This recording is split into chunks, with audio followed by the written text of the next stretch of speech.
Hi, everybody. Welcome to Grace with Paul Gray.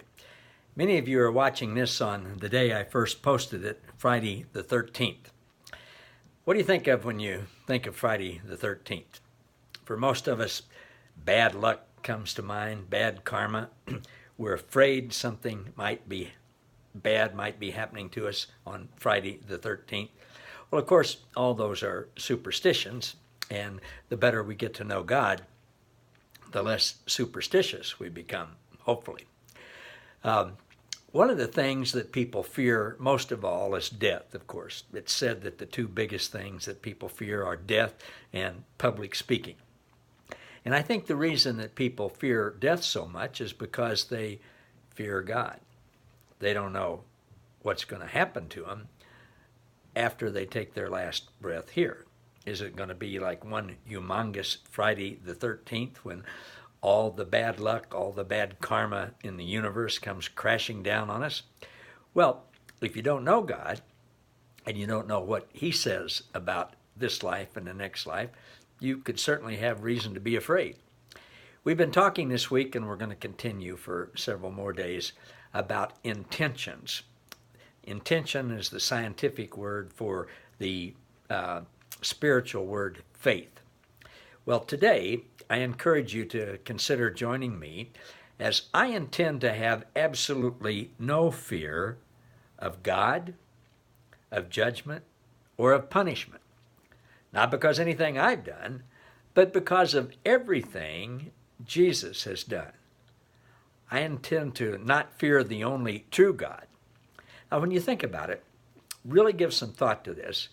I think the only reason to be afraid of a small g God that you might believe in is to be afraid of that God's weakness, not having the strength or character to be totally good, being so weak as to not be totally for you, being so weak as to not be able to control its wrath, being like humans and just reaching a point where you have to spew your wrath and venom all over somebody, being so weak that you're going to be vindictive and petty, especially even in advance by creating a fictitious place that we've been taught is called hell. When we believe in a small g God like that, we're believing in and we're fearing a Friday the 13th lie, a perceived fictitious small g God conceived and propagated by evil that only exists in people's minds and unfortunately is promoted by religion. See, God is total perfect love. God is all-powerful. God is not weak at all. God is everywhere present. God knows everything, past, present, and future.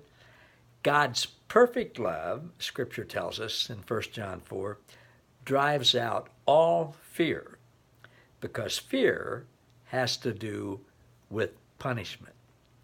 And that passage goes on to say, we should have no fear in the, I'm using quotes here, quote, day of judgment, unquote, because we have already been judged perfect, right with God, pure, without fault, new creations.